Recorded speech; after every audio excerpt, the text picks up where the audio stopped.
Friends, today we are going to talk about a person who spent 71 days alone in a desert, a place that people call hell. This person survived there for 71 days. During these days, he survived by eating insects. His body had become such that it seemed only bones were left. This incident is even more spine-chilling than my previous stories, because in the sea, you might get cool waves, sometimes heat and fish, and somehow, you find a way to survive. But in this hell, there was no possibility of survival. Yet this brave person defeated even death and proved he could stay alive. So friends, let's find out how this person fought the toughest battle of his life for 71 days in that hell-like desert. But before starting the video, if you are new to the channel, please subscribe because your one subscription means a lot to us, and it's completely free for you. So, let's start the video. This story begins with a man who fought between life and death for 71 days alone in a desert and proved himself alive. This is not fiction, but a 100% true story. His name is Ricky McGee, a man who was living an ordinary life. But then an incident happened that pushed him away from the world into the jaws of death. Ricky McGee was born in the state of Victoria, Australia. But when he reached his teenage years, a big shock came into his life. His father passed away.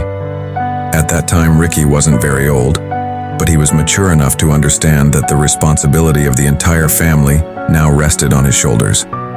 Ricky didn't abandon his studies, but alongside, he started working. He understood that if he wanted to survive, he had to work hard, and he never shied away from any kind of work. Sometimes he worked as an electrician, sometimes as a laborer on a fishing boat. Sometimes he carried furniture, and sometimes he did small part-time jobs, just enough to cover household expenses. The situation wasn't entirely bad, but there was always a shortage of money. Then came the year 2006. At that time, Ricky was about 36 years old. That year, he got a small government contract job. The task was to deliver some important documents and government supplies from Queensland to Port Hedland in Western Australia. This was no ordinary route. It required traveling about 3,000 kilometers through one of Australia's most desolate and dangerous areas, which we can call a desert. He could have traveled by plane, but he didn't have enough money for air travel.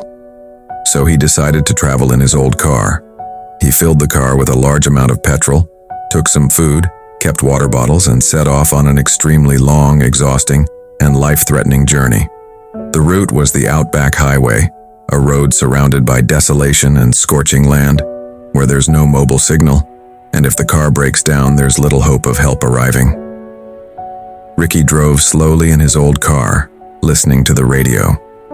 His journey continued between the scorching midday sun and the deep cold of the night.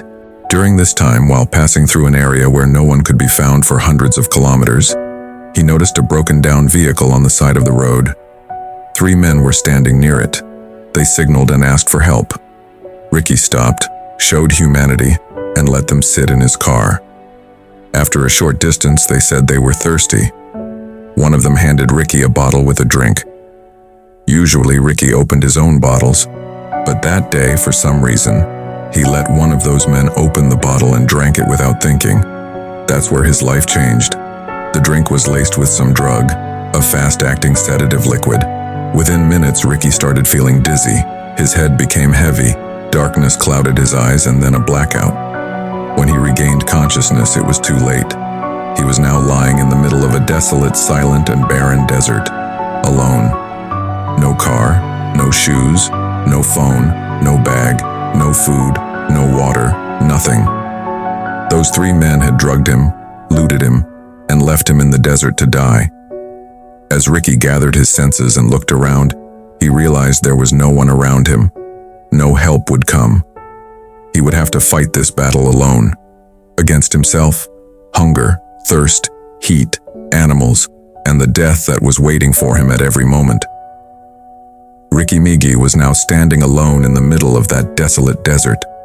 No human, no sound, no hope. Just silence, hot air, and scorching ground that wanted to burn his feet to ashes with every step. He had no shoes or socks on his feet. He was completely barefoot. The heat on the ground was between 40 to 45 degrees Celsius. The sand was so hot it felt like burning coals. But Ricky knew that if he wanted to survive, he had to keep moving. Every step was a part of his battle against death. Walking barefoot on hot sand, with no food or water in his body, and no human shadow in sight, every step brought new pain. His feet started burning, blisters formed, and his skin began peeling in places. But he didn't stop. As the day progressed, the sun felt like fire raining from the sky. His body was burning, his eyes were strained, and his lips were dry and cracking. The thirst was so intense that he couldn't even make a sound from his throat. He kept walking for hours without stopping. His body started giving up, but his mind was still working with the hope of staying alive. And then, an illusion. He felt from a distance as if there was a lake or a pond of water. He stumbled toward it, and when he reached, it was just sand, a mirage. His hands grabbed sand, not water. His body was breaking now, but somewhere inside, a corner of his soul was desperate to survive. After hours of stumbling and wandering, he spotted a small pit in the distance with some sticky, dirty water in it, perhaps where some animal came to drink. Without thinking, he drank that foul-smelling, muddy water. He knew it wasn't drinkable, but he also knew that if he didn't drink now, his body would give up in a few hours and he would die. Drinking the water gave him some relief, but now evening was approaching. The sun was setting and the cold desert winds began to blow. The scorching heat of the day turned into bone-chilling cold at night. The biggest problem was where to sleep. Sleeping on the ground meant sleeping with insects, scorpions, and snakes. But luckily, he spotted a cave-like place at some distance. Gathering courage, he reached there, peeked inside. It was dark, but at least there was a roof over his head. He sat there. His body was exhausted, but his mind was still clinging to the hope of survival. That night, he didn't sleep.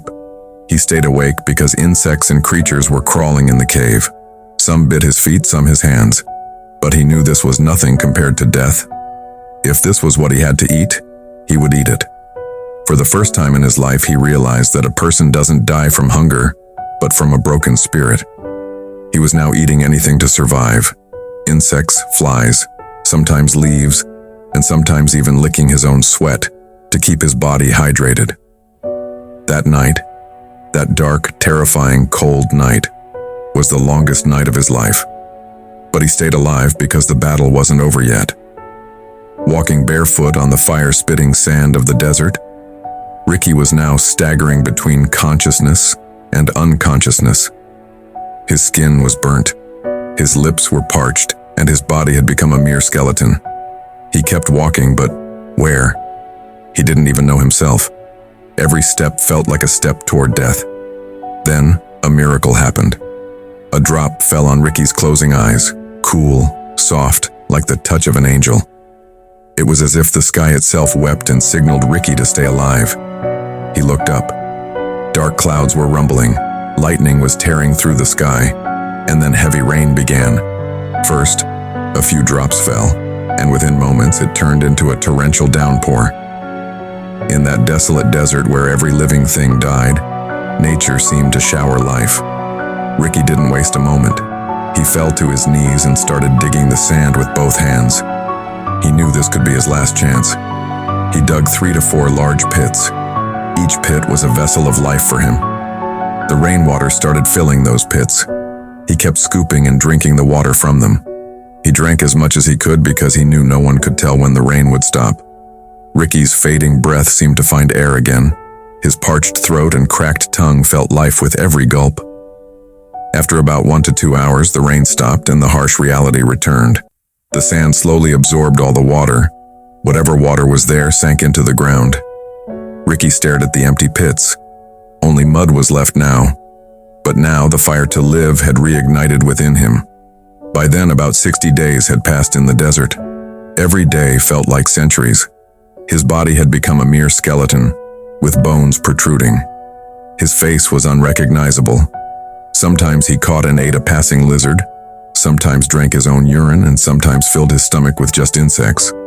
Scorching sun during the day, the fear of wild animals at night, and the shadow of death at every moment. Yet, he kept fighting. Every time he fell, a voice inside him said, "Not yet, I'm still alive." And then came that historic 72nd day, April 5th, 2006. That day, he was lying unconscious near a rugged dune in the desert. His clothes were torn, his body blackened, and his eyes closed. At that moment, two people, Greg Hurd and Mark Clifford, were passing by from the nearby Birandudu station. They saw something strange from a distance. At first, they thought it was an animal, but when they got closer, they saw a human-like skeleton, but it was moving. They were scared, but humanity stopped them. They immediately called for help via helicopter, and Ricky was taken to Royal Darwin Hospital. He remained unconscious there for 6 days. The doctors said this wasn't a human, but a miracle. Tests revealed that Ricky's weight had dropped from 106 kilos to just 48 kilos. Almost half his body was gone. Ricky McGee became a name who fought death for 71 days and lived again on the 72nd day, April 5th, 2006. Because when a person's will is to live, even the sky rains water, the sand lets you drink, and death admits defeat.